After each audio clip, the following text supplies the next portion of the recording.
Assalamualaikum warahmatullahi wabarakatuh.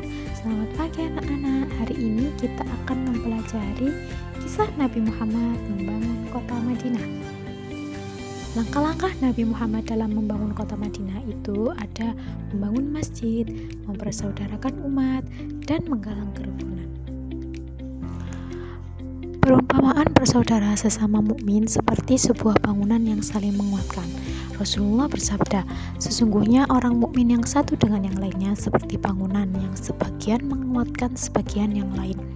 Nabi Muhammad menggabungkan jari-jari tangannya. Hadis ini diriwayatkan oleh Bukhari dan Muslim dari Abu Musa radhiyallahu an.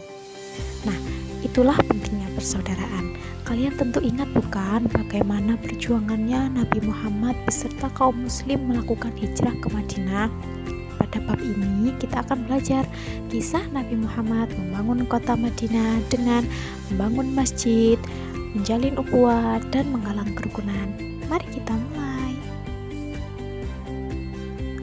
Anak-anak, kalian tahu kenapa Rasulullah membangun masjid ketika sampai di Madinah?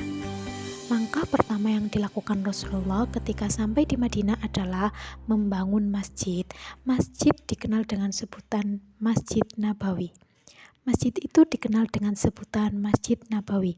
Rasulullah memilih tempat unta beliau pertama kali berhenti ketika tiba di Madinah sebagai lokasi yang akan dibangun masjid. Tanah itu semula merupakan tempat mengeringkan kurma milik dua anak yatim, yakni Suhail dan Sahil bin Nafi bin Umar bin Sa'labah. Keduanya diasuh oleh As'ad bin Zaroro. Rasulullah membeli tanah itu. Kemudian Rasulullah memerintahkan untuk menebang beberapa pohon kurma yang tumbuh di atas tanah tersebut. Nah, Rasulullah juga memerintahkan memindahkan beberapa kuburan tua untuk membangun masjid. Fondasinya terbuat dari batu-batu yang keras, dindingnya dari batu bata yang terbuat dari tanah, serta tiang-tiangnya terdiri dari beberapa batang kurma, dan atapnya dari daun-daun kurma. Rasulullah bersama para sahabat bergotong royong membangun masjid. Suatu saat, beliau melihat seseorang mengangkat dua batu besar. Beliau memberinya semangat seraya menyampaikan, engkau mendapatkan dua ganjaran. Para sahabat pun berdendang dengan syair yang menggugah agar mereka giat saat membangun masjid dan agar pembangunan cepat selesai. Rasulullah membangun masjid bukan hanya sekedar sebagai tempat sholat. Rasulullah membangun masjid sebagai pusat kegiatan umat Islam. Masjid Nabawi dijadikan sebagai tempat bermusyawarah untuk menyelesaikan masalah umat. Masjid juga digunakan sebagai arena latihan bela negara dan pengobatan kaum muslim. Serambi Masjid Nabawi juga menjadi tempat penampungan Ahl As-Sufa. Ahl As-Sufa yaitu sekelompok kaum fakir miskin yang tidak memiliki tempat tinggal. Nah, di masjid inilah kaum muslim dibina dan dididik oleh Rasulullah. Langkah yang dilakukan Rasulullah yang kedua dalam membangun Madinah adalah menjalin ukhuwah. Nah, orang-orang yang hijrah dari Makkah ke Madinah disebut dengan muhajirin. Mereka rela meninggalkan keluarga, harta, serta kekayaan dan kenyamanan mereka di Makkah. Mereka rela hijrah ke Madinah dengan membawa keyakinan kepada Allah dan Rasulullah. Nah, anak-anak, kalian sudah pernah mendengar tentang sikap tolong-menolong bukan? Kalian sudah pernah belajar tentang sikap tolong-menolong bukan? Senang menolong orang lain yang membutuhkan, termasuk perilaku terpuji. Nah, sikap inilah yang ditunjukkan kaum Ansor. Ansor artinya penolong. Kaum Ansor adalah penduduk Madinah, penduduk yang tinggal di Madinah, yang terdiri dari suku Aus dan Khazraj yang menolong kaum muhajirin. Nah, anak-anak, persaudaraan sesama muslim sebenarnya sudah ada sejak di Mekah. Namun, karena keadaan baru di Madinah ini, Rasulullah menjalin lagi akan lebih erat ukhuwah persaudaraan antara kaum muhajirin dan kaum Ansor. Kenapa sih persaudaraan ini penting? Nah, persaudaraan ini menjadi penting agar tersedianya kebutuhan pokok bagi pendatang baru, yakni bagi kaum-kaum muhajirin yang tidak membawa harta kekayaan mereka. Keahlian penduduk Makkah itu berdagang, yang artinya mereka membutuhkan modal. Padahal kaum-kaum muhajirin tidak membawa bekal harta kekayaan mereka. Sementara di Madinah, penduduk lebih banyak berkebun dan bertani. Nah, selain itu, muhajirin hanya datang sendiri atau bersama dengan keluarga kecil mereka ke Madinah. Mereka mungkin merasa kesepian berada di daerah baru. Cuaca di Madinah juga berbeda dengan cuaca di Makkah.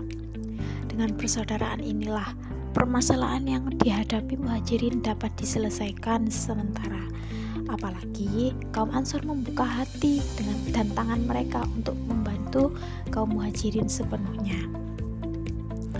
Beberapa kaum Ansor dan kaum muhajirin yang dipersatukan atau dipersaudarakan oleh Rasulullah ialah Abu Bakar dengan Khadijah bin Zaid, Umar bin Khattab dengan Utsman bin Malik, Utsman bin Affan dengan Aus bin Sabit, Thalhah bin Abdillah dengan Ka'ab bin Malik, Hamzah bin Abdul Muthalib dengan Zaid bin Harisah, dan yang lainnya. Persaudaraan antar kaum muslimin yang dijalin oleh Rasulullah bukan hanya memberi bantuan dari orang kaya kepada orang yang tidak punya. Persaudaraan ini juga menghapus perbedaan akibat pelecehan terhadap sesama. Rasulullah misalnya mempersaudarakan Zaid bin Harisah, bekas hamba sahaya, dengan Hamzah bin Abdul Muthalib, seorang tokoh utama kaum Quraisy. Nah, persaudaraan yang dijalin dan bantuan kaum Ansor yang tidak membuat muhajirin berpangku tangan dan bermalas-malasan. Mereka tetap berusaha untuk dapat memenuhi kebutuhan hidup mereka sendiri. Nah, langkah ketiga yang dilakukan Rasulullah ialah menggalang kerukunan. Anak-anak, ingatkah kalian tentang keragaman di negara kita? Pada masa Rasulullah, di kota Madinah juga bermukim penduduk beragam suku, bangsa, dan agama. Suku Aus dan Khazraj memeluk agama Islam, sedangkan suku Quraisyah, Nadir, dan Qainuqa beragama Yahudi. Nah, kota ini juga terdapat kaum-kaum musyrik. Keragaman dan perbedaan dapat menimbulkan perselisihan. Pernahkah kalian berselisih dengan teman kalian? Bagaimana cara kalian bisa melakukan kegiatan bersama lagi? Nah, Rasulullah merasa perlu menciptakan kerukunan antar penduduk Madinah yang beragam. Rasulullah melakukan perjanjian antara kaum muslim, muhajirin dan Ansor dengan kaum Yahudi sebagai penduduk Madinah. Nah, isi perjanjian inilah yang kemudian dikenal dengan Piagam Madinah. Piagam Madinah berisi tentang pengakuan sebagai umat, baik sesama muslim maupun berbeda agama, yang memiliki tujuan yang sama. Penduduk Madinah yang beragam memiliki hak dan kewajiban yang sama. Penganiayaan harus dihindari, bahkan harus dihilangkan. Hukum harus ditegakkan tanpa membedakan suku dan agama. Nah, anak-anak, negara kita adalah negara yang beragam sekali dengan suku, budaya, serta agama.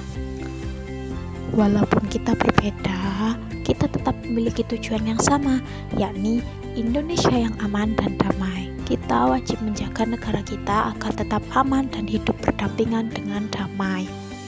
Indonesia memiliki semboyan Bhinneka Tunggal Ika, yang artinya meskipun berbeda-beda tetapi tetap satu jua. Nah, negara kita juga memiliki Pancasila sebagai dasar negara. Sila pertama yang berbunyi ketuhanan yang Maha Esa menunjukkan bahwa bangsa kita merupakan bangsa yang berketuhanan walaupun terdiri atas beragam agama. Itulah 3 langkah yang dilakukan oleh Rasulullah dalam membangun kota Madinah. Nah, anak-anak, kita bisa mengambil ibrah dari langkah-langkah yang dilakukan Rasulullah membangun kota